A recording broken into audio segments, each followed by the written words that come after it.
Hi, I'm Bradley. And I'm Brendon. And on today's episode of Story Proof, we are continuing our trend of, trend being two videos, of talking about our top 10 favorite films of all time. Yeah, as you'll remember, we went through Bradley's top 10 favorite films last time. Also known as the Superior List. I don't even know how to respond to that. You don't even know half of my list. Doesn't matter. I know they're not mine. Yeah, That's so we talked a little bit last time about, just trying to get a sense of someone, get an idea of some things they might like. A good thing is to ask them, favorite band, really just favorite anything.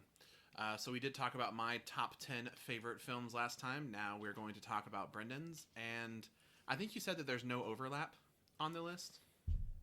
Yeah, there are no direct overlaps. There's at least one franchise overlap, but there's no direct, film overlap.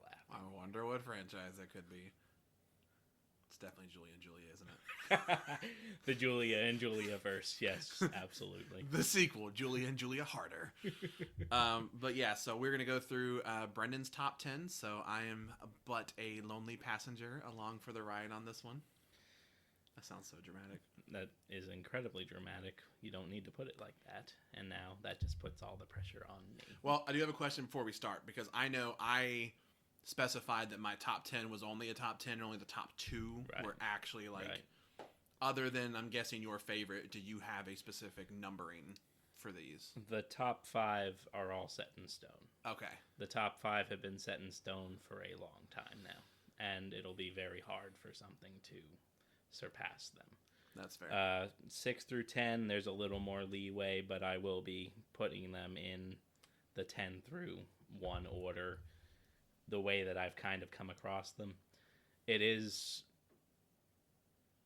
was an interesting exercise doing this, and it was a lot harder than I expected it to be. Dude, it's hard, man.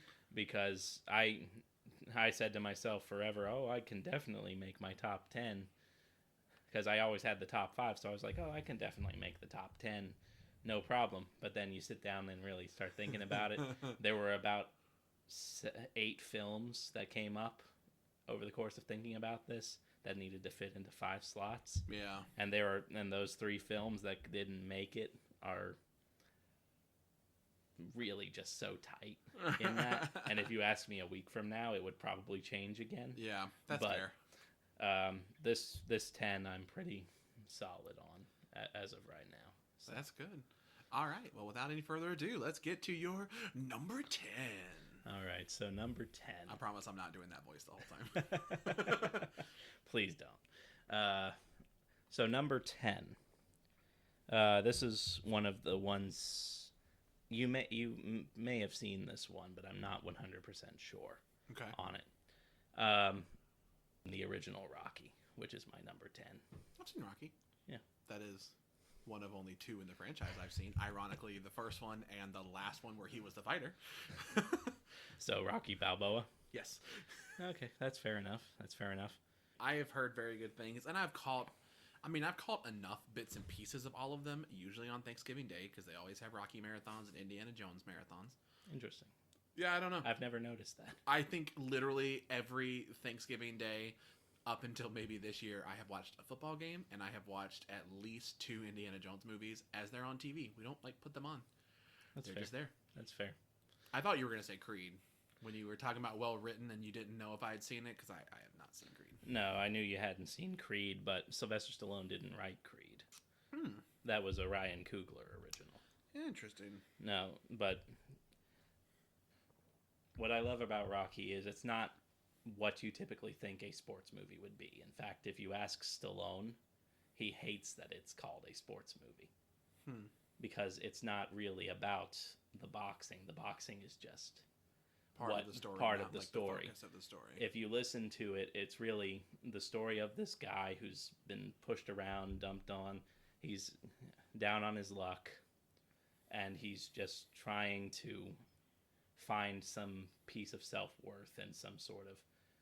He says it at the end of the movie, going into the final fight, he doesn't think he can win. He doesn't need to win. He just needs to be able to go the distance with Apollo Creed, because Apollo Creed has never not knocked somebody out. Yeah. And that'll give him some sort of a feeling of okay, I'm not just this guy that's stuck in a rut in my hometown, just low life, not doing anything, not going anywhere. This means something. And on top of that, if you ask Sylvester Stallone, it's a love story. Yeah. And boy howdy is it. Because Adrian and Rocky as a couple is just some of the most brilliant, like, romantic writing put on film. Mm-hmm. And you don't think about it. It's just there as part of the story. Yeah. But the chemistry between Stallone and Talia Shire is just mind-boggling. And it only just continues really into 2 and 3 is when it really starts to soar. Mm-hmm. But you really get the solid foundations. And another thing that's really nice about Rocky is that Rocky is a excellent example of healthy masculinity. Mm-hmm. Oftentimes you think of sports movies, you think of male-dominated movies such as Rocky, and you would think, okay, this guy is just, we've seen plenty of examples of toxic masculinity, and everything else. But when I think of healthy examples of masculinity, where men are able to, show their emotions and really just be actual human beings rather than just the tough, no-nonsense action movie guys. Mm-hmm.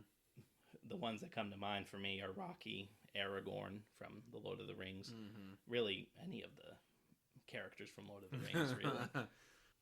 And then on a more personal note, I remember multiple times growing up, like, a lot of times my dad would have Rocky 1, Rocky 2, Rocky 3.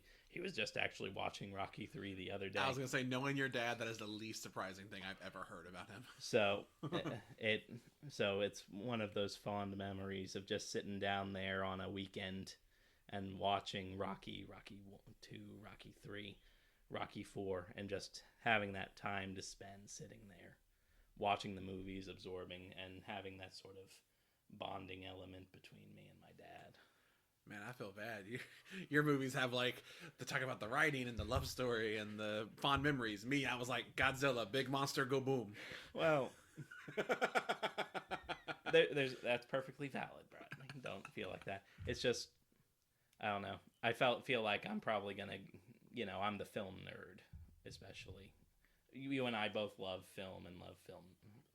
I definitely talking about film. Have found, literally even just today, we were leaving after going to see a movie, and I noticed that the things that you and I were both talking about that we liked were on very opposite ends of, like, what you would look for in a movie. Yeah. But outside of that, iconic score, iconic music, iconic visuals, just, and it throws the traditional, what is talked about as the traditional writing structure out the window, because most people tell you get through the first act in 30 minutes, 30 pages of screenplay. Rocky's inciting incident doesn't come until 55 minutes into the movie when Apollo Creed challenges him officially to the fight. It's just I love it so much. It's brilliantly written. It is a fantastic movie. So that one kind of made its way on to the list at the very end of this last week or so, me really sitting here thinking about it. It was one of those that just kind of was bouncing around, and I finally said, no, it's got to be there. Yeah. That's cool. Yeah. All right, so that was number 10, and now we are on to number 9. I told myself I wasn't going to do that voice. We're now on to number 9. I mean, if you really want to do the voice, do the voice. It's really hard not to, I'm not going to lie. But number 9, this is the first of 2 animated films that are on my list. Oh, wait, I know these. No, wait, maybe not. I feel like one of these I had to guess at for a while and I never got it. One of these you at least knew was coming. Yeah. So number 9 is The Prince of Egypt. Prince of Egypt is just mind-bogglingly good as a film. Such a good movie. What I love about it most is having just this very human story of these two men, these two people who grew up as brothers, Mm-hmm. and they love each other, they care for each other, they want to just have what's best for each other, and then due to circumstances they're pulled apart and put on these opposing sides of this conflict, and they have to try to reconcile that, and there's just no way they can reconcile their 2 points no matter how much it comes. The screenwriting, the writing, the animation, everything pulled together, it just really hits. This by the way is a perfect example when I talk about how you and I tend to sort of look at different aspects of it. I equally love this movie. I adore this movie. For me, if I was going to talk about how great it was, the first thing I would be legally obligated to talk about is the music. Oh, absolutely. I was going to get there. Yeah, I know, but it really is a good, I think it's a perfect example of how, like, to me, that is, the story is fantastic, the writing's fantastic, the animation, I think, is just awesome. It's some of the most gorgeous animation I have ever seen, especially like the final scene where the Red Sea is parted. I was going to say, particularly the ends. Yeah. The Deliver Us and Believe. Yeah. There are just so many fantastic animation moments there with fantastic music. Well, that's another thing. Absolutely, the music is just breathtaking in this movie. Oh yeah. Steven Schwartz is one of the great lyricists of our time working today. He's done multiple stage musicals. He's done musicals for in like Disney, DreamWorks, stuff like that. But here he partners with Hans Zimmer of all people. You know, people think of Hans Zimmer today and they think of Christopher Nolan movies, the Dark Knight movies, and all that. But back in the 90s, Hans Zimmer was doing like all kinds of crazy stuff with the music. And the score alone is just beautiful. Every time I hear it, like, it almost brings me to tears sometimes. Dude, I remember in college, I remember having a conversation once about what we thought of as the most beautiful piece of music we had heard, and straight up mine comes from this movie, and it's The Burning Bush. Yeah. Like, every time I hear it is absolutely incredible. It is beautiful. Just these soaring melodies. Oh my god, the Plagues is sick as shit. The sequence with the Plagues, especially, is one of my favorite scenes in cinema. It's so period. Good. And it might sound strange to say that because it's animation. It's shot, but it's not shot. It's drawn. Yeah. But you're still getting different camera angles based on how it's drawn and how it's animated. Mm-hmm. And just especially that, to comb through all of the plagues in this one song that really personifies who Ramesses and Moses have become at this time, and how they're just so opposed to one another that it can't possibly happen, but still knowing that deep down they still have this love for each other, and that's why it hurts so much. Yeah, dude, like, seriously, when he's like I wish another had been chosen instead of me, but here we are. But the music is fantastic. The voice cast in this thing is stacked. Insane. Holy crap. Not just taking, some of the voices that they use to dub in the singing voices for people, but just taking the actors themselves, helping to sell this. You got Val Kilmer as Moses, Ralph Fiennes as Ramesses, pulling double duty, voicing and singing, which is wild to me because I think of Ralph Fiennes as like Voldemort and stuff like that from the Harry Potter movies. So I 100% think of Chef at this point. That's fair. The menu is pretty iconic at this point too in our discussions. Jeff Goldblum, Sandra Bullock, Michelle Pfeiffer, Danny Glover, Martin Short, Steve Martin. Dude. You got Patrick Stewart as Seti the First. Like Helen Mirren, I think, is the mother. So this thing has a ridiculous voice cast, and they all sell it so beautifully. And it's, like I said, so beautifully written. It's so beautifully executed. The story of the humanity of these two individuals in this story, who are just torn apart from each other, even if they never wanted to be, because of what is right versus what is wrong, what must be done versus what is done. And It really, It's so good. It's such a good movie. I love it. That is definitely one that if you haven't seen it, I would highly advise. Oh, absolutely. But yeah, so all right, so that was your number 9. So now let's go to number 8. Apparently, I'm doing the voice. You're just gonna do the voice the whole time. I can't not do it now. That's fair enough. All right, so number 8. We've talked about this movie before and its sequel, but this movie specifically is the one I think of more than anything. The Mummy. Okay, wow, I was not expecting that one. I love Interesting. The Mummy. 2 Egyptian-based movies back to back. All right. I didn't think of it that way, but you're right. I guess it is. This is the Brendan Fraser 1999 Stephen Sommers directed Mummy, just a remake of the original 1930s Universal horror film. What is there to say about this movie? Dude, I'm so glad you picked this one. It is such a thrill ride from start to finish. Good. Oh my god. So like good. this movie, there are plenty of arguments you can make against it from like a writing perspective. It might not be like the greatest film ever made, but it is just such a fun action adventure throwback movie. It feels like watching an Indiana Jones movie. It really does. It just feels like old Hollywood. Mm-hmm. Just Errol Flynn swashbuckling through through as Robin Hood or something like that. Just right. Brendan Fraser and Rachel Weisz really just sell it, especially for me. Their chemistry is so remarkable.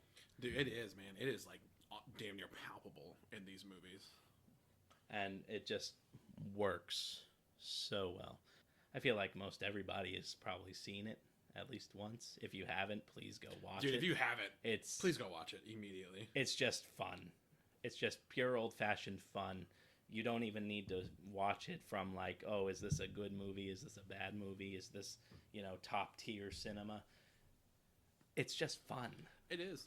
And there are a lot of things, like CGI-wise, that I still think hold up remarkably well today. Like, yeah, you can pick it apart a little bit at certain points.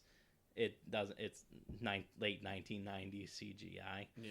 But at the end of the day, it's still effective. Dude, when I was younger, I watched part of the first one, and it scared me so bad I didn't watch it for a while. Then I watched 2, the second one, or Mummy Returns.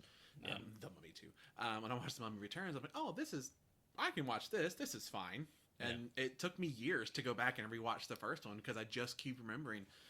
Even now, the CGI on Emotep on the Mummy. Yeah. Especially because with him, you get to see so many different like stages of him. Stages of him. Dude, they do some crazy shit. And even in The Mummy Returns, they do some pretty cool stuff with him. Obviously, Scorpion King gets bad at the end. But with him in particular, there are a couple moments in the second one, but really in the first one. Yeah. That just to get to see the different almost phases of the CGI for him, dude, it is sick. Yeah. And you mentioned the main 2 leads, but John Hannah as Jonathan, dude, he's always been my favorite. John Hannah's perfect as comic relief in this movie. God, he's so funny. He hits the lovable goofball aspect of it so very well. And one thing I particularly enjoy with him in these movies is he is funny and he's a bit of a goofball, but every time like the shit hits the fan, dude, he's there. Oh yeah, he's ride or die. Yeah, I mean, there are so many moments. There's a moment at the end of this one where he's going to grab the book and they are like running back from more or less zombie mummies at that point. He's straight up like pulling guns off of Brendan Fraser and he's still shooting. Like every time because I think it would be really easy to write him as like just a coward. And no, he's there, man. He's a little cowardly from time to time, but he fights right along with everyone else. And he's just about every bit as much of a badass as everyone else. Yeah. Oded Fair as well. Yeah. Plays just one of my favorite characters of all time. He is made of badass. Oh yeah, he's just this super secret magi character who's just a guardian of the tomb. Ardith Bay, I believe, is the character. And he just brings this extra little dimension of the guy who knows what's going on with the mummy. And he's just sort of this guardian figure who comes to help out at the end. But cool outfit, wicked sword, cool tattoos, got a cool scruffy voice. Yeah. He's funny sometimes. And then in the second one, now I will say, a lot of people don't like The Mummy Returns as much. Fair. The scene where it's the Magi versus the Anubis army, my favorite part of that movie. Oh my god, it is sick. That's so good. But yeah, this movie is just, like I said, fun from start to finish. You've got the swashbuckling, old school Hollywood feel, like I said, and it's fun. Yeah. That's what I can say is fun. Anytime it's on TV, I have to stop and watch it. 100%. Like it's just one of those movies. I love it so much. Yeah, it does. It's got great writing, great music. I think the bad guy, Emotep, Arnold Vosloo. Yeah. I think he does just an impeccable job of doing a lot with a little. Yeah, he doesn't have a whole lot of lines, but I think he's a very good, solid bad guy. Yeah. It's always a little funny to me because I don't know, have you ever seen Zeus and Roxanne? No. He plays the bad guy in Zeus and Roxanne. It's this movie from the 90s where a dog and a dolphin become best friends. I used to watch it all the time when I was a kid, but he's the bad guy scientist who wants to catch the dolphin because it's communicating with the dog and all that. It's cheesy kids movie fun. He's also one of the bad guys in Agent Cody Banks. So he has had a very varied career at this point. But Arnold Vosloo is always just a delight. He's very fun, especially as Emotep. Yeah, it's just great. It's a lot of really cool sets, a lot of really cool locations, and just a fan-freaking-tastic movie, man. Yeah. All right, now on to number 7. Number 7 is probably at this point the one that you haven't seen. Okay. Number 7 is 12 Angry Men. Oh, everyone's gonna get mad with you saying I haven't seen that. I haven't, but still.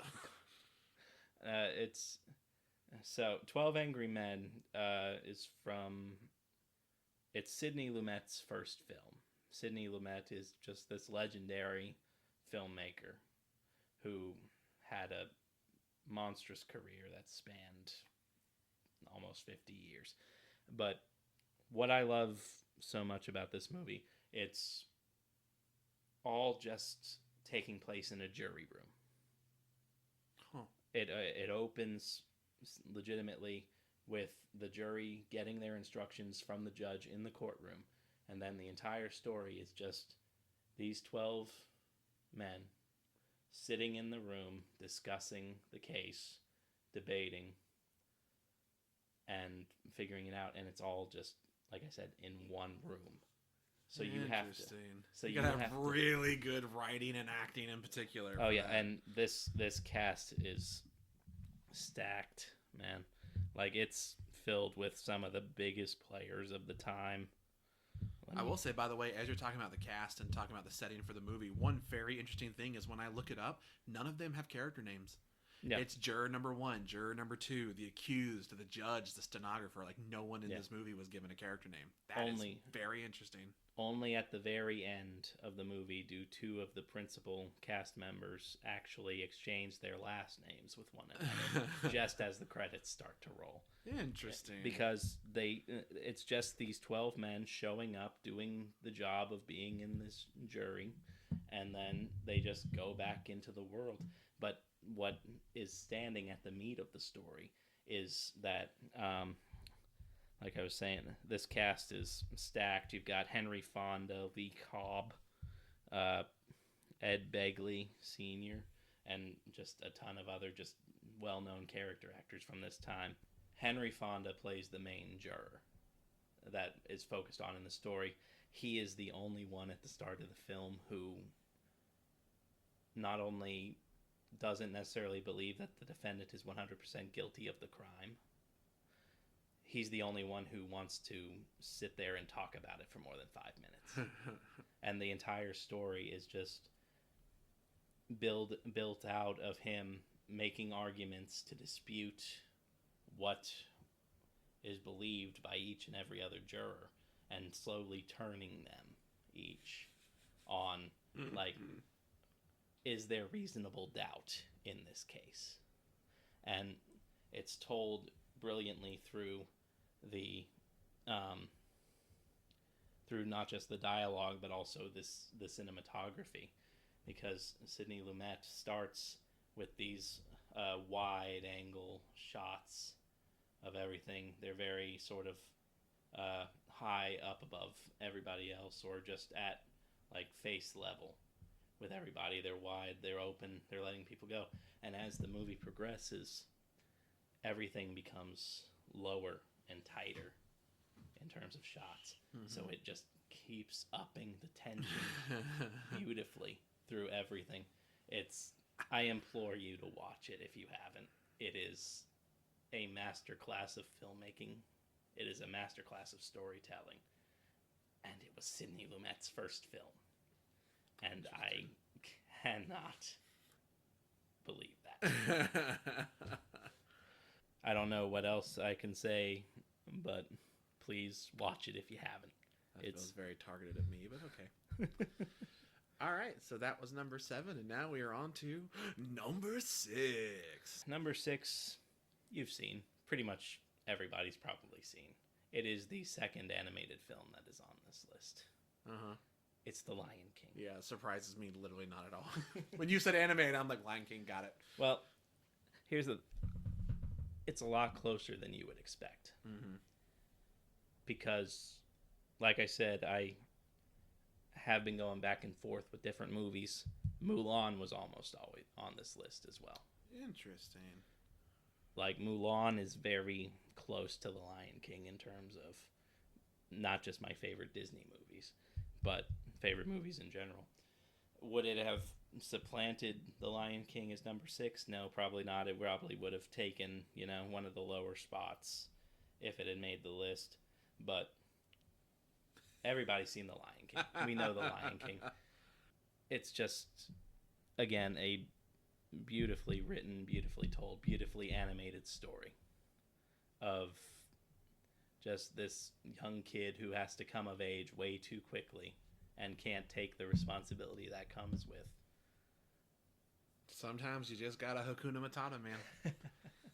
What else is there to say that a million other people haven't said about this film? Yeah, that is definitely one of those that, like, people almost can't shut up about it, completely understandably. Yeah. I mean, just the fact, first of all, that this was the B team at Disney. That blows my mind. Like, Disney committed the A team for the animators to Pocahontas because they thought that was the next big thing that they would have. Pocahontas still good. Pocahontas still fine, but... Fine? Yeah. Just Around the River Bend is a masterpiece. Look, and there's an animated raccoon, sir. Okay? Okay, you are obsessed with raccoons. I can't help that. They're so cute. They have little hands. But, and the music is very good in Pocahontas. I think the music's better in Lion King. Pretty much every... All right, so let's talk about the music for a second because it's iconic. Absolutely. Like, ask somebody to name a song from The Lion King. Somebody will be able to name at least one. Or they'll just start going, ha, manana. Yeah, that's true. So this music was written and composed by Elton John and Tim Rice, who, again, is just another master lyricist. Oh, yeah. And, I mean, you've got Elton John sitting here doing the music for the songs. And I've already talked about how much I love Elton John. And then, again, we got Hans Zimmer coming in clutch with the score. And again, this is just some of the most beautiful and, like, heartbreaking music that you'll get.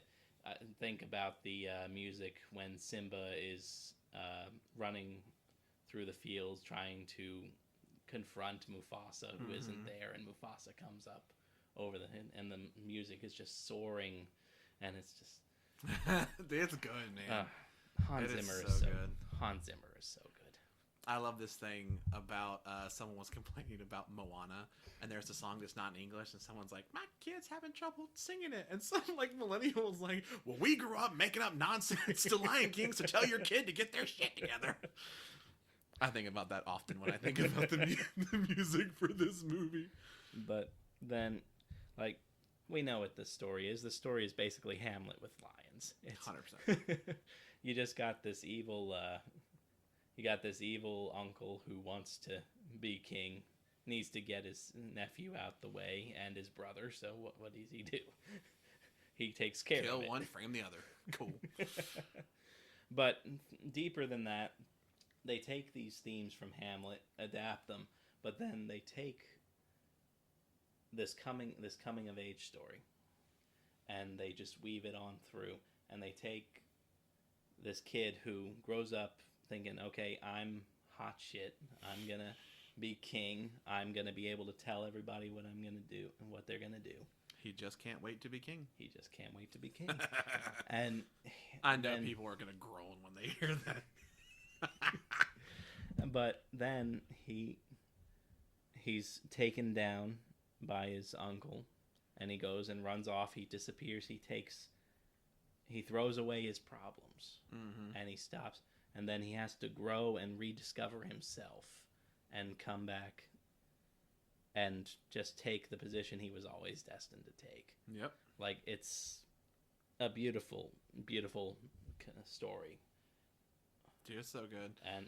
And let's talk about the voice cast. I was gonna say, I was like, dude, this is yet another stacked voice cast. One thing you can say about the '90s Disney movies, DreamWorks movies, dude, they knew what was up. They had some stacked voice casts. Oh yeah. And yeah, so in this one you've got Matthew Broderick doing, honestly, probably some of his best work. Oh yeah. As adult Simba. You got Jonathan Taylor Thomas as a kid doing the speaking voice for young Simba. And then you got like James Earl Jones as Mufasa.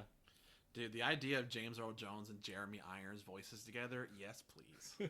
Why don't we have more of that? Yeah, you got Jeremy Irons as Scar, which, I didn't know that I needed that as a kid, obviously, but, it works, and it's brilliant. Dude, it was so funny, like, as an adult, the first time I saw him, like, I say as an adult, in, like, high school, I saw him as in a movie, and I'm like, I know this dude's voice. Why can I not place it? It's Scar. Yep. But, and he's just eating up the material. Like, you can hear the joy and the slime in his voice as he just talks to everybody. Dude. And he's just so sassy about it. He is. He's got a lot of attitude, great voice. He's kind of badass a lot of times. Yeah. I mean, Scar's got some pretty sick, especially Be Prepared. All of that. You're just like, dude, this is awesome. Yeah. So yeah, Jeremy Irons is doing the voice of Scar. We've also got, personally, my favorite is Nathan Lane as Timon. Yeah. Nathan Lane and Ernie Sabella as Timon and Pumbaa take everything to a new degree. Dude, they're so good. And then Rowan Atkinson as Zazu just kind of brings joy. I never saw any of, like, the Mr. Beans or anything, but anytime I see Rowan Atkinson in anything, it just brings joy. He just has that one of those personas. Oh, yeah. That you just can't help but not like him. I think of him in, like, Love Actually. He just shows up for 5 minutes, but he just a memorable... He just steals the scene that he's in Love Actually. I always think of Rat Race. Rat Race, yeah, that's good too. And then so you've got, like, the group of 2 with Timon and Pumbaa, and then you got a group of 3 where it's the 3 hyenas, and it's literally this Whoopi Goldberg, Cheech Marin, and Jim Cummings. Yeah, like Jim Cummings, who is Disney royalty. Yep. Name something from your childhood. He's probably voiced it. Pete from, like, the Goofy cartoons and Goof Troop, a Goofy movie. You've got Ed here as the hyena, but Darkwing Duck. Like, if it was Pooh and Tigger in the Pooh and in the Winnie the Pooh stories. I always think of DuckTales. El Capitan. El Capitan, yeah. DuckTales too. But Cheech Marin, obviously, of Cheech and Chong fame. Yep. And he was in Oliver and Company previously as God, you're right. the Chihuahua. Forgot about that. And then Whoopi Goldberg. Whoopi Goldberg. Like, you should know Whoopi Goldberg. Whoopi Goldberg was very big in the 80s and 90s. Yeah. You should know her. And they provide that excellent bit of comic relief as the trio of hyenas. Uh, Something interesting as well. We once again, similar to Prince of Egypt, we don't have a lot of the voice cast who does singing, not singing their own parts. A couple of them give it a good go. Jeremy Irons does sing for the majority of Be Prepared. Yeah. But once he has the big line where you won't get a sniff out of me, that, and he kind of growls it. At that point during the recording, he lost his voice. He threw his voice out. So Jim Cummings had to come in and dub the last third of the song. And Jim Cummings, being just one of the great voice actors out there, does it almost so seamlessly that you can't tell if it's not. Champ. If you don't know that it's not there. Dude, I've heard Iron say that he will never sing in anything again because of this. Yeah, but it's wild. If you know where it happens, you can tell. Yeah, I'm gonna go listen for it now. But if you don't know where it is, you can't tell a difference. You just think it's Irons all the way through. Interesting. We didn't mention Moira Kelly as Nala. As Nala. She does very well as adult Nala, bringing Simba back into the fray. We know her primarily from the first season of The West Wing. Also, the movie The Cutting Edge I've seen her in. I don't know if you have. It's an ice skating movie. I don't know.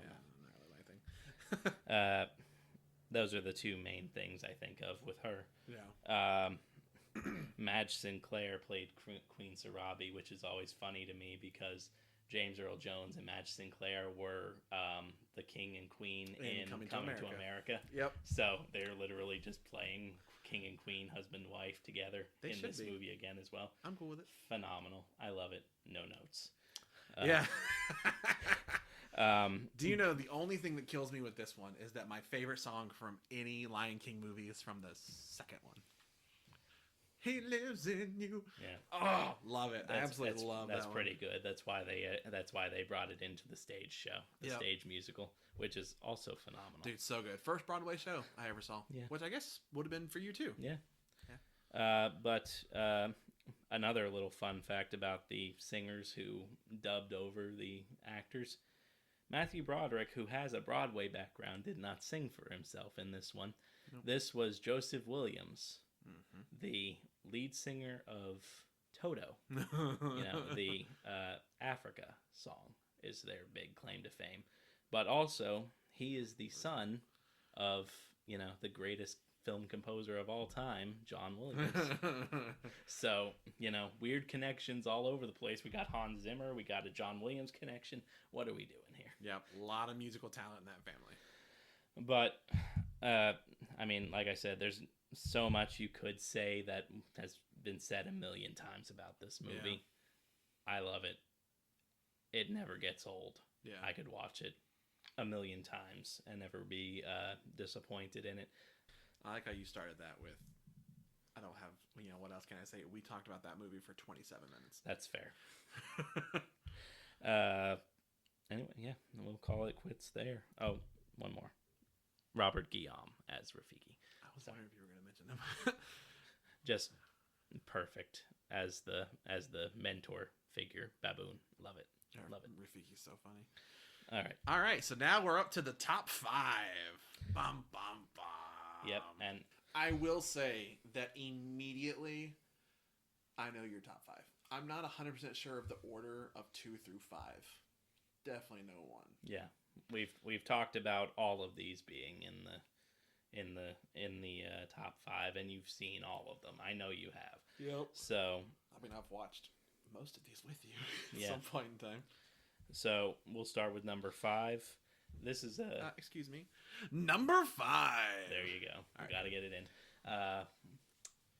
So this one is probably amongst the more obscure movies on this list.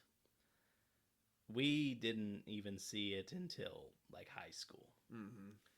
But it's just a beautiful film. Mr. Holland's Opus. Oh, God. So good. So good.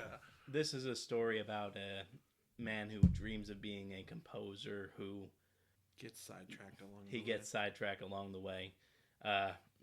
They use the John Lennon song "Beautiful Boy" to sort of with the quote,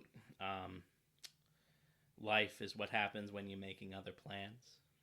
Dude. So, like, God, I can almost feel myself tearing up thinking about this movie. but again, this is very obscure. I implore you, please watch it if you can. It's phenomenal. I just watched it the other day, and I'll tell you what, it hits differently now. Dude. Like, sitting here, We're getting older. Yeah, sitting here now. This is all about a guy who dreams of being a composer, but in order to do that, he takes a job that he doesn't want as a school teacher, a music teacher in school. And, he has no interest in putting actual effort into it. It's just a way to support himself and his wife while he's trying to create this grand piece of art that he's trying to do. And, that speaks a lot to us. We were musicians in high school. Some of us are still musicians, but continue. Okay, one of us is still a musician. I still appreciate music. But we're both fairly involved in the arts and everything else. So, and we're, we're young, but we're not so young anymore.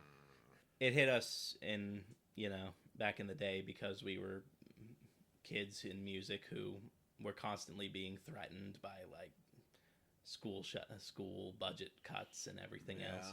And that's a fairly significant part of this movie as well, is just sort of where does the value of art come in?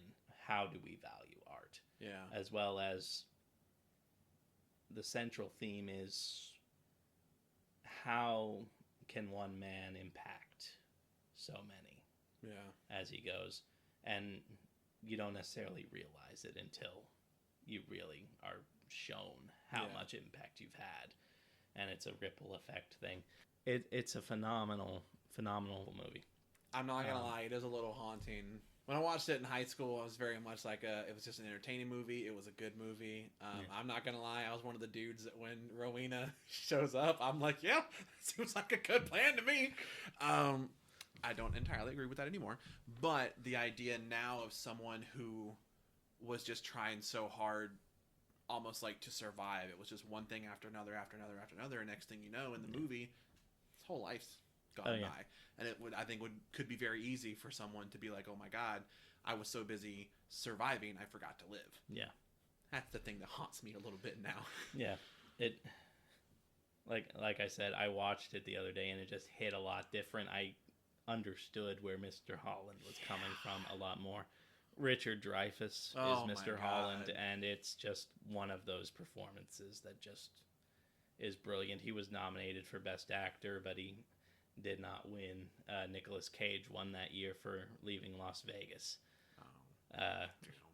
Rightfully so. Leaving Las Vegas. Yeah, you said Nicolas Cage. I was good. like, what? Leaving Las Vegas? Ah, damn. Okay. But Richard Dreyfuss. Then you had Glenn Headley plays his wife. Jay Thomas plays a football coach who becomes the best friend of Mr. Holland and who are like best pals. Dude, he's a very good addition to the movie. Yeah. I thoroughly enjoy him. William H. Macy is always the one I forget about. Yeah, William H. Macy. This is, I think, one of his like early film roles. He's still credited as W.H. Macy in this.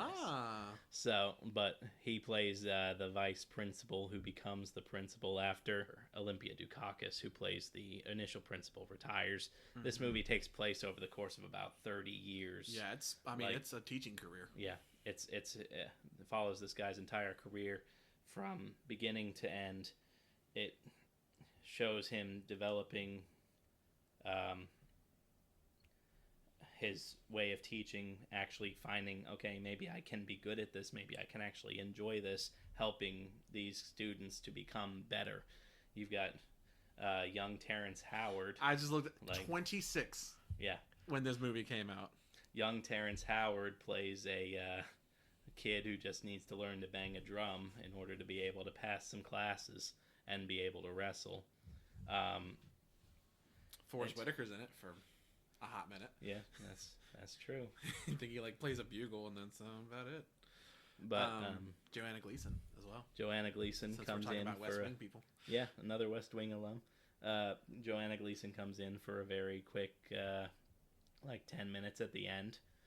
But probably the thing that's most impactful about this movie has to be the storyline that involves Dreyfuss and his son. Oh my god. I don't want to give it away because I want you to go watch this movie. Dude, it's so hard to not just like ugly cry during that song. Think about this guy. Music is his life. He teaches music. He wants to compose. He wants to spread that joy to his son. What is the worst possible thing that could happen to a musician and his son? Think about that. Watch this movie. It is well worth your time. It is beautiful. It is uplifting, and I cannot say enough about it. Yeah.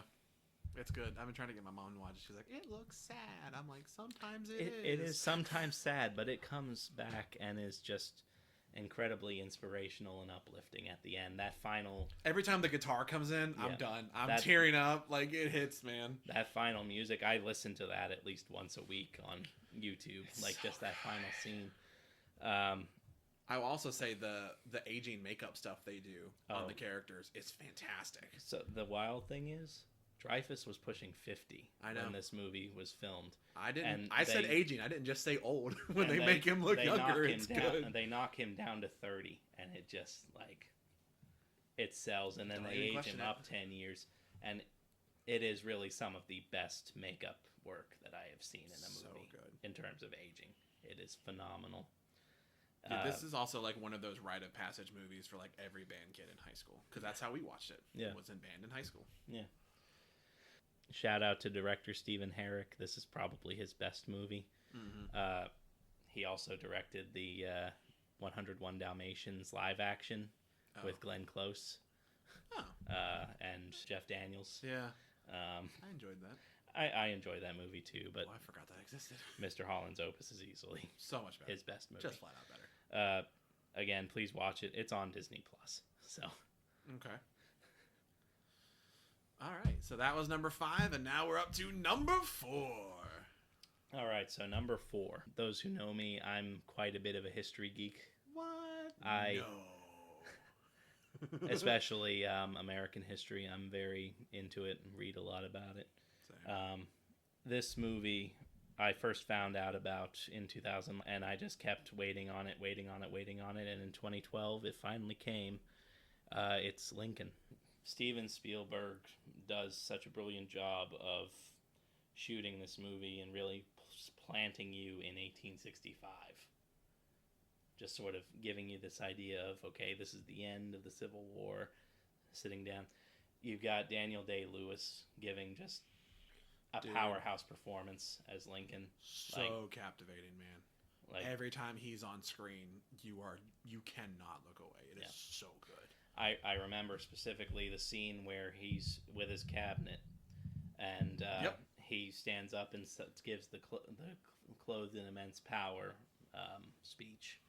And I remember sitting in the Dollar Theater on my college campus, and everything was so silent during that scene. You could hear a pin drop, and then as soon as he does that, he stands up, he gives that final thing, and somebody just out of the blue says, "Oh shit." And it was just, God, that is about as masterclass as I can think of for an acting performance. Just, this cast was stacked. Oh yeah. You had Sally Field, you had Tommy Lee Jones,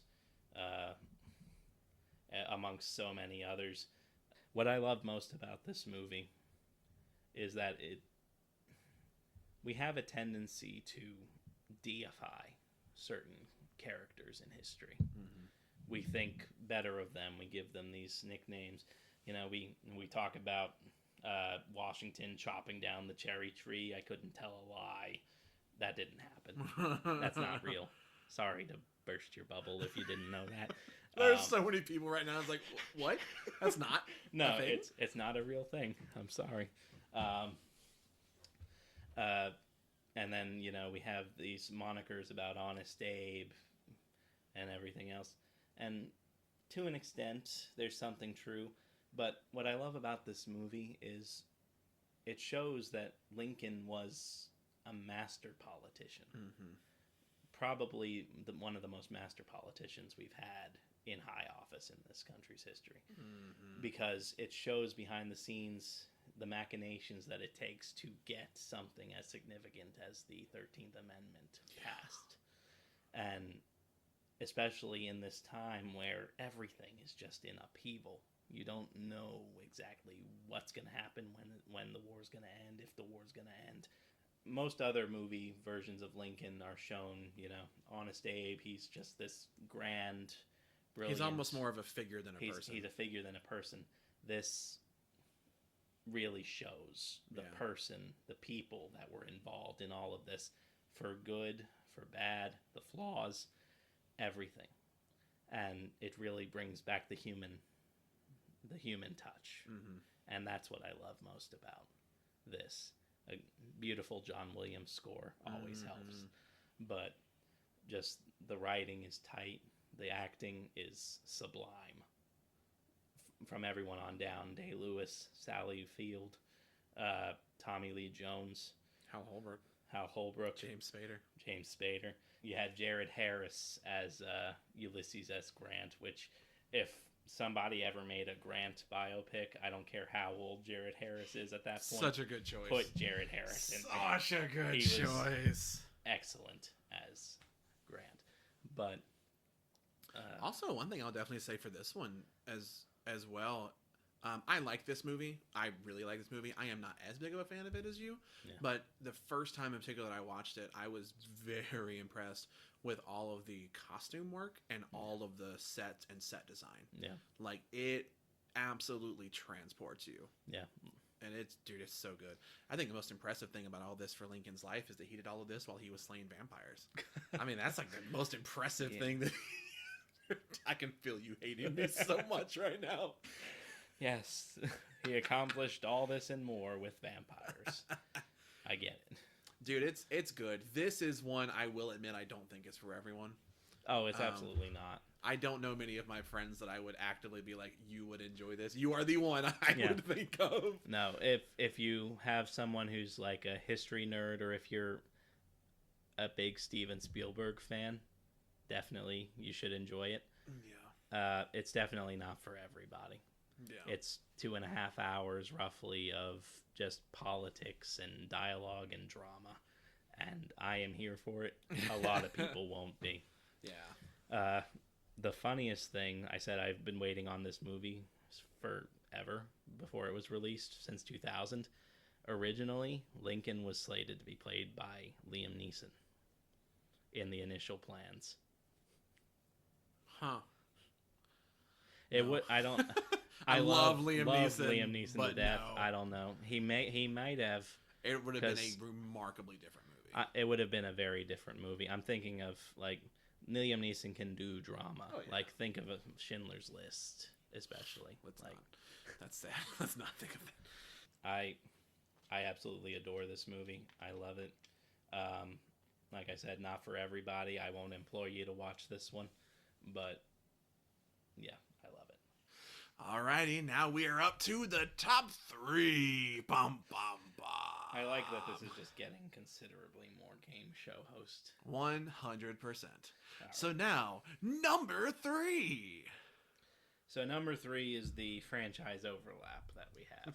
I can't imagine what that would be. And again, like we did last week, we decided that when it comes to franchises, we can only select one movie from the particular franchise. I always tend to cheat a little bit with this selection otherwise, but when push comes to shove, my third favorite film of all time is The Empire Strikes Back. Absolutely, Return of the King from Lord of the Rings. The overlap, I completely understand, dude. It's a fantastic. No, that's fair. Yeah, well, Star Wars always had a strong place in both of our pasts. As you show me your Yeah, as I hold up my Star Star Wars tattoo. tattooed arm. Obviously, we grew up more with the prequel trilogy Yeah, in terms of our own movie-going time period. But the thing I remember most from when I was a kid was sitting down with my dad, and we would take that 1997 special edition VHS of the original trilogy and just put it in the VCR. is that the big Darth Vader? Yes. I had the same thing. I still have it. The special editions, and we still have it at the house too. Oh my But, god. But I remember, those movies would be on all the time. Oh yeah. As kids, like that's probably one of the first movies in general I've ever seen are those movies. 100%.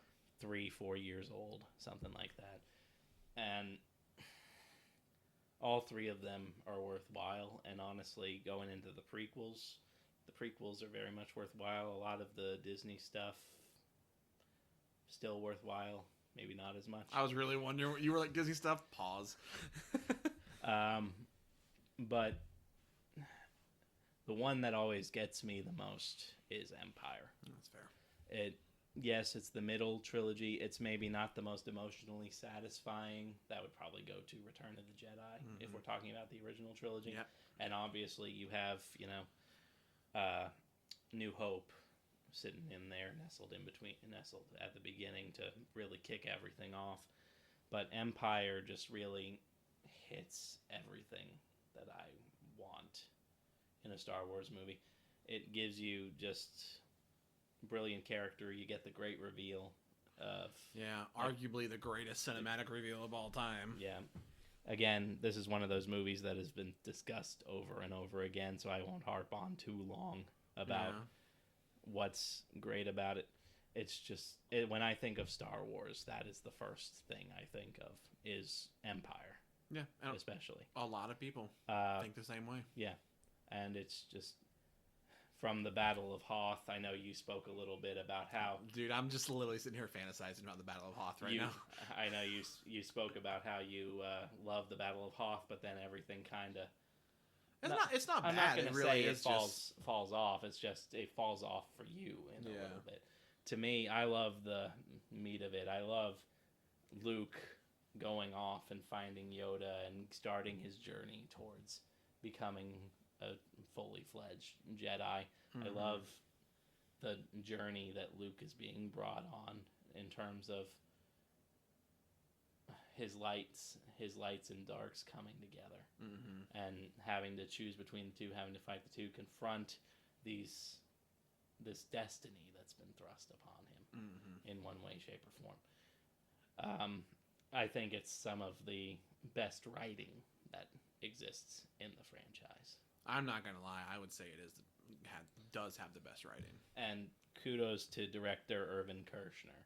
Like, it is masterfully done in terms of following up just what a sensation A New Hope was. Yeah. And what George Lucas was able to accomplish, and just hitting it top notch, nth degree. Yeah. Like, kudos to that guy. Dude, I will say, honestly, even though I personally like Return of the Jedi a bit more, I will say that I think Empire is arguably the best of the original three, and it did a great job of taking everything A New Hope did and improving upon it. Yeah. To have that great kind of stepping stone. You get a lot of world building across this giant galaxy in Empire as well. You get a lot of great character moments. A few things that I kind of enjoy is the idea, I'm sure a lot of people know this by now, but Mark Hamill being bruised to hell at the beginning. Yeah. Only a bit of it is makeup. And the big thing for me really is the lightsaber fight between Vader and Luke. When I don't know. Anyone listening to this, I'm not sure the last time you went back and watched A New Hope, but the thrilling duel to the death between Alec Guinness and dude, it's so anemic, man. Well, yeah. I know Alec Guinness was 1,000, and I know they didn't quite have the I guess maybe the idea of how best to do it at the time, but I do think the best lightsaber fight in the original 3 is in Empire. What sets the original trilogy's fights apart is, I think, what the prequels do well is bring in like this golden age of like Jedi combat and everything else. It's very technical, it's very flowing and artsy, it's very much, I'm not going to say it's not emotional and emotion based, because there are, especially in like Revenge of the Sith at the very end, just all the emotion fueling the Anakin and Obi-Wan fight. But Vader and Obi-Wan, but go ahead. Vader and Obi-Wan fight, excuse me. But I think what really drives the fights in the original trilogy, and especially the one in Empire, is just the pure emotion of the moment. It's all just very much a part of telling the emotional story of growth that Luke and Vader are going through at this moment. And I think that's what really adds to the tension more so than the technicality. Yeah. But I mean, it's introduction of a fan favorite character named Boba Fett. We get that in this. Well, technically not the first introduction of Boba Fett. You're not talking about the comic thing, are you?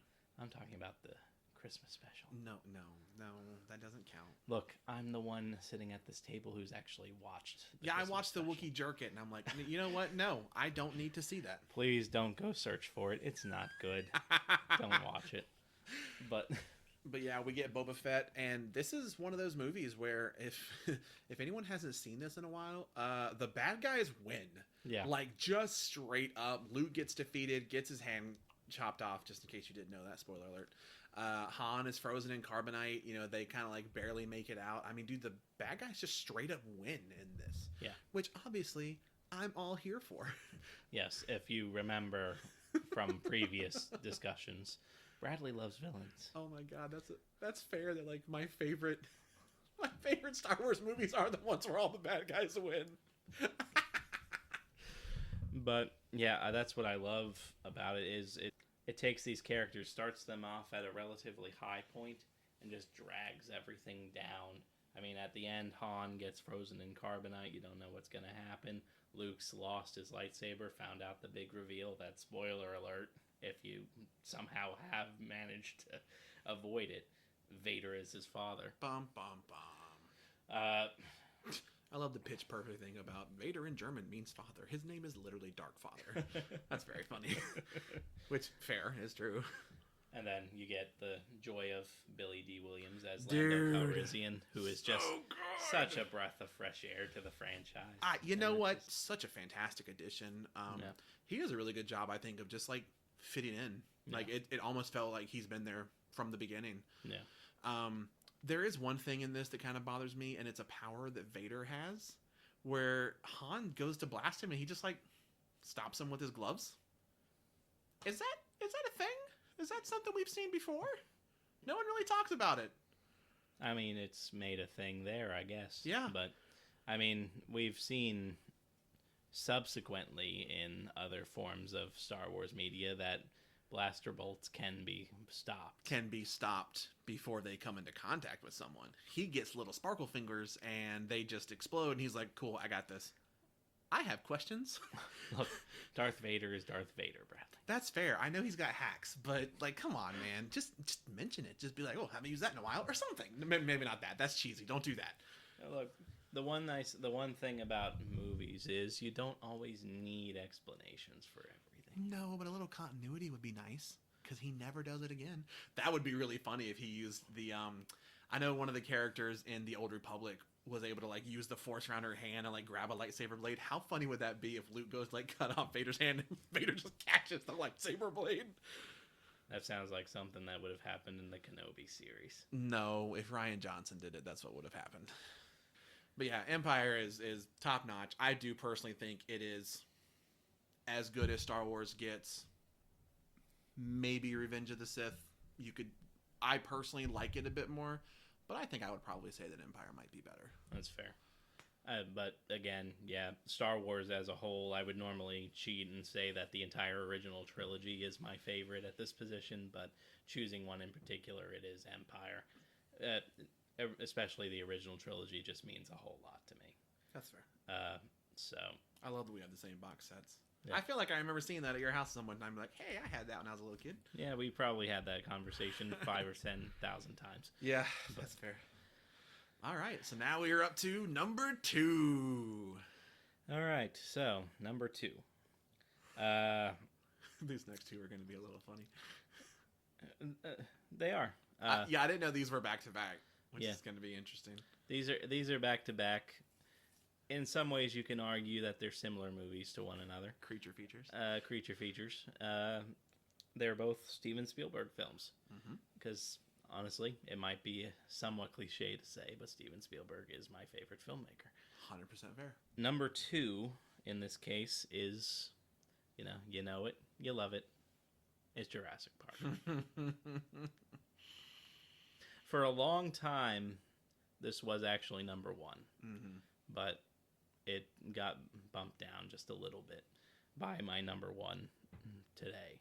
It is just a fun sort of monster movie with intelligence and heart. Yeah. I hope everybody's seen Jurassic Park by now. If you haven't, get on it. What are you doing with your life? Yeah. Like, just thinking about it, the first thing that comes to my mind when I think of Jurassic Park is the CG. I was going to say music again. That's fair. Dude, the CG has held up remarkably well. Obviously, the music, too. Like, Yeah. It's 1A, 1B. Yeah, honestly. okay, that's fair. But I think of, like, the CGI. This is 1993. Dude. This is the advent of CGI. You've got this, and you've got, like, Terminator 2 really pushing the limit of this kind of thing at this point in time, in the early 90s. And if you watch Jurassic Park today, it still holds up remarkably well. Surprisingly well. Like, it's insane. More so than even a lot of CGI that you see in today's movies. Yep. Even in, like, The Mummy or The Mummy Returns from, like, 2002. Like, it's so good. And then you want to talk about the music? This is some of John Williams' best work. Absolutely. Think of Jurassic Park, and you can think of about 2 or 3 different themes just off the top of your head. Yeah. Like, the score is just bombastic. It's fun. It really gets you set up for this adventure that everybody's about to go on this island with the dinosaurs. It captures the majesty of, oh my God, you're seeing this creature that's been gone for 65 million years. Yeah. For the first time ever, and it just captures that majesty with the brachiosaurus at the beginning. And so I actually have a funny story with both of us. We were groomsmen at one of our best friends' weddings, and we had to like seat. I think we like seated everybody, but I very distinctly remember the music changing to the Jurassic Park theme as we went to seat the grandparents, and like not everyone was picking up on it, and we are dying, just giggling, walking down the aisle, and people are looking at us like we're crazy. That's true. That's very true. I almost forgot about that. I will never. That is funny. That is the best music placement in real life I've ever seen. Yeah, you're talking about, like, this is a story that's based off of a Michael Crichton book, but it has almost nothing to do with the actual book. Yeah. Because they have to make the characters likable. Pretty much none of the characters in the original book are likable. I knew it was based off of stuff from a book. I've never read the book. I think about Jurassic Park, like I said, after the music, after the CGI. I think of the characters. Mm-hmm. You just think about Sam Neill and Laura Dern, and especially Richard Attenborough. Oh, you said especially. I thought you were going to say Goldblum next. He just seemed like the logical choice. No, I think of Attenborough as John Hammond. Yeah. Who is just this guy who, wants to entertain and bring joy to people. Dude, he has such a wonderful sincerity in everything that he does, and in those movies in particular, it just comes through so easily. Yeah, and of course you got Jeff Goldblum, just doing his most Goldblum just ever. being Goldblum. So many iconic moments, so many just fantastic shots. Yeah. I read something kind of recently, or I guess watched something kind of recently about someone saying that a lot of the CGI in that isn't as good as you remember because a lot of the scenes are shot at night in the rain. And I was like, and literally someone commented, and they like just showed a clip of the end scene where it's like the raptors and the T-Rex and whatnot. It's like the sun is out. Are you closing your eyes when you're watching this movie? I mean, he's talking about like the T-Rex paddock and all that. Yeah, but and that's one part. But even then, that's just a part of the darkness can be used to sort of hide some of the more glaring imperfections of the CGI. Still looks great. But ultimately, think about the fact that they also built a life-size animatronic. I was going to say, the animatronic is also awesome. And I always love when it bumps the car and like turns the car. I'm like, dude, that looks so good. And you're absolutely right.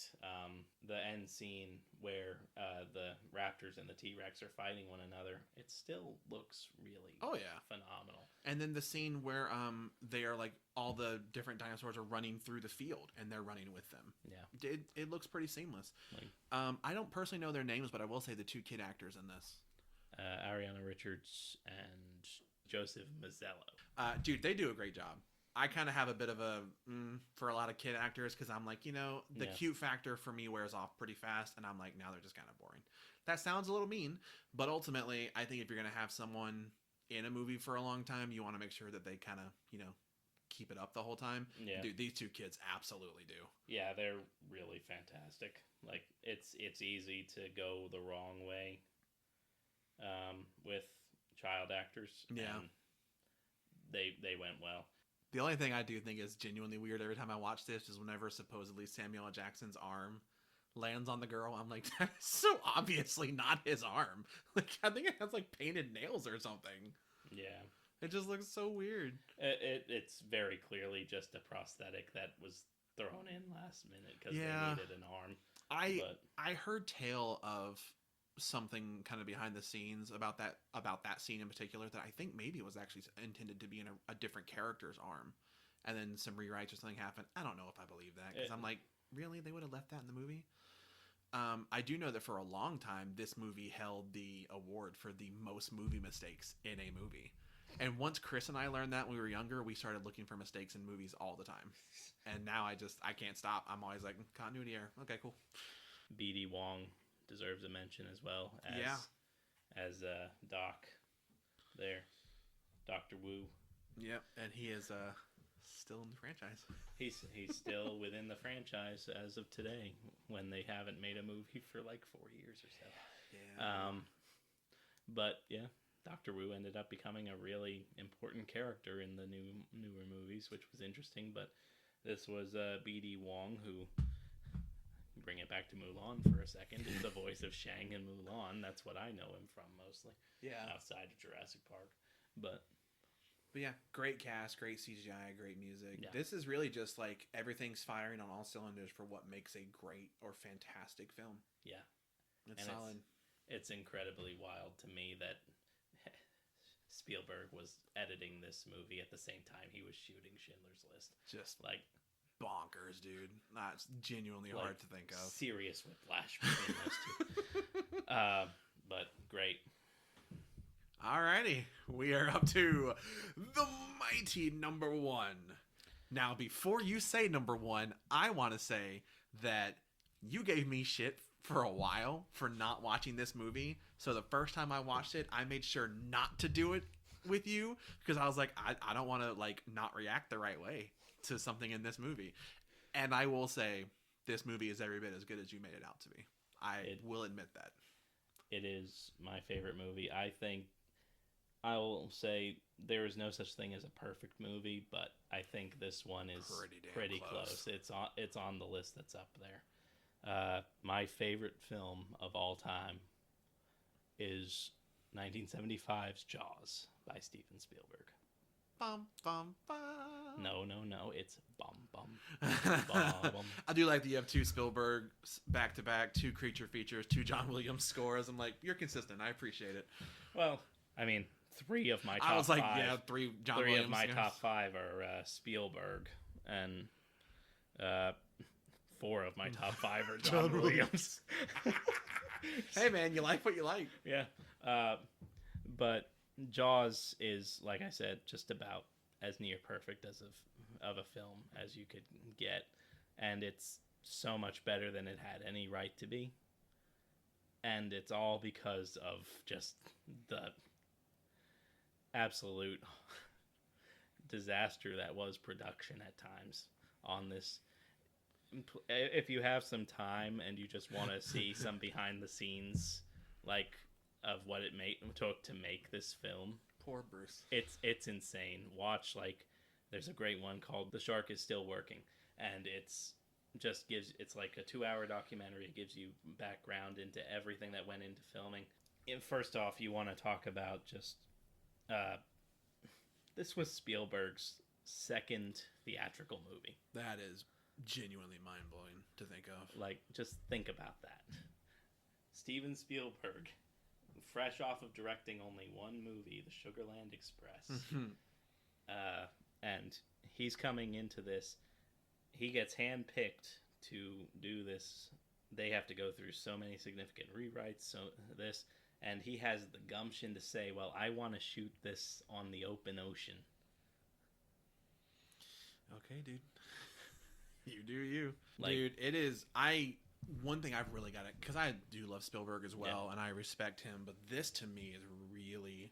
Is the idea of the fact that the way he was going to film it, the way he was going to shoot it, had to change because of the shark. Yeah. Because of the animatronic shark and Bruce not wanting to cooperate. And the fact that he could pivot from that and work with it and still freaking make Jaws. Like, that is so impressive. That's what made this movie work and made it more than just some B-tier schlock creature feature movie that it was really destined to be from the get-go. Because originally the shark was supposed to be everywhere. You were supposed to see it all the time. It was supposed to be there, omnipresent. But because the shark wouldn't work in the water,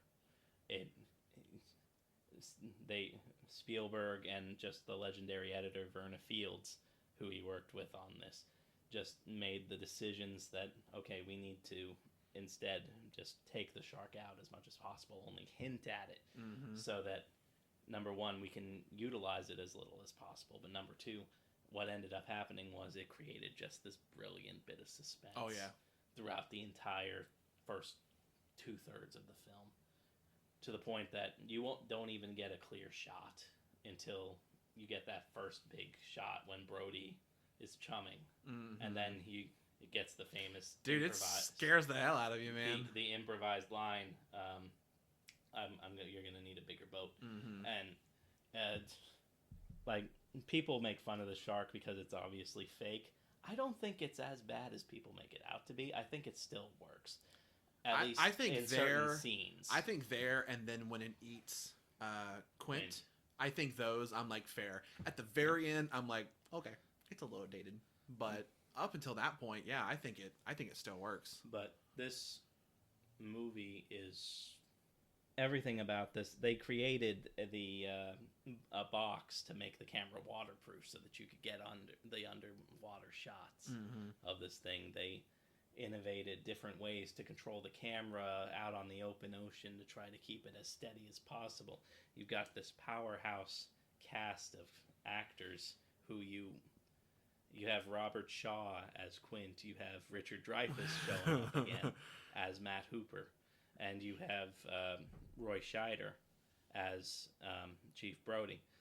And Scheider was not the first choice by the studio. Charlton Heston wanted this. Charlton Heston wanted this movie bad, but Spielberg turned him down because he thought that nobody would believe that Charlton Heston would be afraid of the shark. That's fair. Or that the shark could kill Charlton Heston, because at this point Charlton Heston had played like Moses in the Ten Commandments and he was this larger than life figure even then. and they wanted an everyman, and Roy Scheider truly embodies that everyman feeling. 100%. Like, and then Robert Shaw is just this powerhouse actor in his own right. He was brilliant. It's such a shame that he passed as early as he did, but he left an incredible legacy. Period. Richard Dreyfuss. I love Richard Dreyfuss. I was like, what else is there to say of the glory that is Richard Dreyfuss? I would watch anything that Richard Dreyfuss is in. 100%. See Mr. Holland's opus from earlier. But just there's moments in this film that are just so brilliantly directed, brilliantly edited, brilliantly. Think about the scene on the beach for the first time when Kittner is about to get got, and just this beautiful tension of Brody just trying to keep his eyes. You got split diopter shots. You've got people motivating the cuts back and forth, punching in, coming out, because people are wiping across the screen, and this is my true film nerd coming out right now. I love it.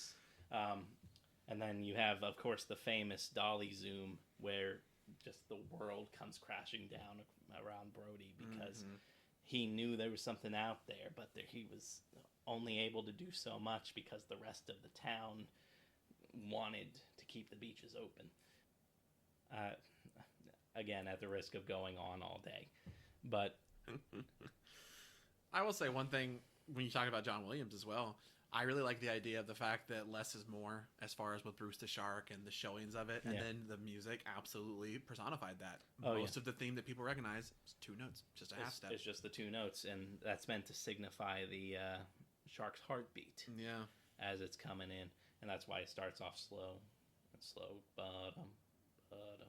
And then as the shark is getting closer and closer to hitting its prey, you get it speeding up higher and quicker and faster, and it gets to bump, bump, bump, bump, bump, bump, bump, bump, bump, bump, and then you get that, and